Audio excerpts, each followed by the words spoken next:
جس سال امام مہدی ظہور فرمائیں گے اس سال ذوالقدر کے مہینے میں جنگوں کی آوازیں اٹھیں گی، سخت گرمی پوری دنیا کو اپنی لپیٹ میں لے لے گی، فتنہ اور فساد ہر طرف پھیل جائے گا اور زمین کا ہر ایک کونا میدان جنگ کا منظر پیش کرے گا۔ جب مکہ مکرمہ میں حج کے لیے لوگ جمع ہوں گے اسی دوران ایک بہت بڑی جنگ چھڑ جائے گی، خانہ کعبہ پر حملہ کیا جائے گا، حجاج کو شہید کیا جائے گا اور مینا کی آبادی میں ان کا خون دریاؤں کی طرح بہے گا۔ بظاہر یہ سب کچھ شیطان کے ہاتھوں سے ہوگا مگر حقیقت میں انسان ہی ان کے ذمہ دار ہوں گے۔ حرمین شریفین خون کے سمندر کا منظر پیش کریں گے جس کے ساتھ زلزلوں کی کثرت ہوگی، زمین بری طرح کانپ اٹھے گی، زیر زمین اور زمین کے اوپر سے آفات نازل ہوں گے، سیلاب، آندیاں اور آتش فشاں دنیا کو ہلا کے رکھ دیں گے۔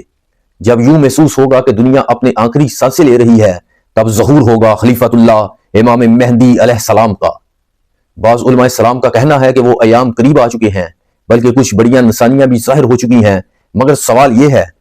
اب وہ کہاں ہیں؟ آج دنیا کی صورتحال بدل چکی ہے، ظلم و ستم ہر طرف چھا گیا ہے، ناانصافی جڑ پکڑ چکی ہے، حرام کو حلال اور حلال کو حرام سمجھا جانے لگا ہے، مسلمان مجبور اور بے بس کر دیے گئے ہیں، دل ٹوٹ چکے ہیں اور امیدیں دم توڑتی نظر آتی ہیں۔ اے رب کریم، وہ نجات دینے والا کب آئے گا؟ یہ ظلم کب ختم ہوگا؟ 1400 سال پہلے ہمارے پیارے نبی حضرت محمد صلی اللہ علیہ وسلم نے ارشاد فرمایا کہ اگر دنیا کی عمر میں صرف ایک دن باقی رہ جائے تو اللہ تعالیٰ اس دن کو بھی طول دے گا، یہاں تک کہ میرے اہل بیت میں سے ایک شخص ظاہر ہوگا، اس کا نام میرے نام جیسا ہوگا اور اس کے والد کا نام میرے والد کے نام جیسا ہوگا۔ وہی شخص امام مہدی ہوں گے، ان کا نام محمد اور ان کے والد کا نام عبداللہ ہوگا اور اللہ کے ہاں ان کا مقام نبی کے بعد سب سے بلند ہوگا۔ مہدی کا معنی ہے ہدایت پانے والا، وہ جسے اللہ تعالیٰ نے سیدھے راستے کی طرف رہنمائی عطا فرمائی ہو۔ وہ ہمارے پیارے نبی حضرت محمد صلی اللہ علیہ وسلم کی امتوں کے ٹوٹے ہوئے دلوں کو جوڑیں گے اور ظالموں کو کچل کے رکھ دیں گے،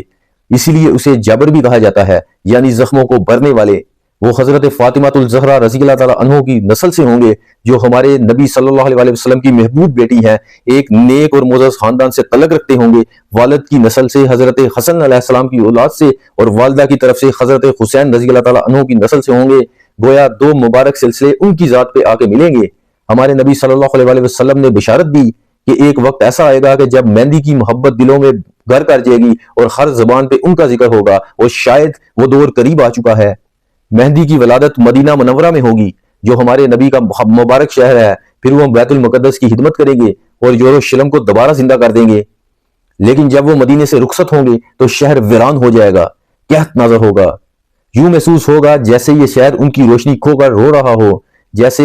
جبکہ بیت المقدس خوشیوں سے بھر جائے گے۔ مہندی کی دور میں عجیب و غریب واقعات پیش آئیں گے، نجوم کے ماہرین حیران رہ جائیں گے، سائنسدان اپنی حساب کتاب کھو بیٹھیں گے، ناسا بھی سمجھ نہ پائے گا،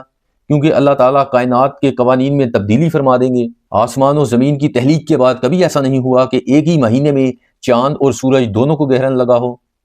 یہ تاریخ کا ایک انوکھا واقعہ ہوگا۔